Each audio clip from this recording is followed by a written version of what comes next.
I would say in the last 2 decades or so, it's become really normative to kind of casually refer to our own attachment styles since the introduction of attachment theory into psychological discourse. And we sort of like talk about anxious attachment, avoidant attachment, reactionary attachment. And I don't know if we've really like fleshed out what it really feels like to inhabit one of these attachment styles.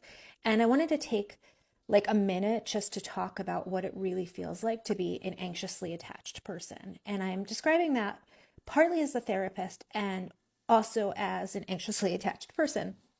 So both. And part of what you see in therapy is a ton of anxious attachment because people with anxious attachment styles really do need a lot of soothing and containment from therapy. And it's probably the most common attachment style that I see come in.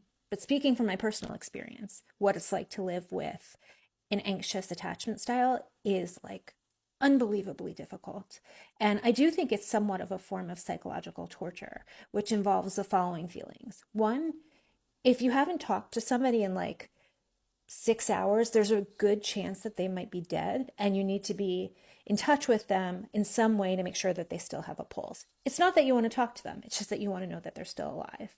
Two, every time you look at your cats, you're not sure if they're breathing or not. And you look at your cat and you're like, is your breath going up and down? Is it really happening? Are you alive? Oh, you're alive? Okay, good. Three, even in relationships that you actually want to end and that you're not happy in, you feel like you're being left by that person. And even in the act of leaving somebody, you feel like they're leaving you. And sometimes when engaging and separating from people who we want to leave, because of our anxious attachment style, somehow we find ourselves re-embroiled in the connection because of the panic that we experience in the face of the separation that's being presented to us.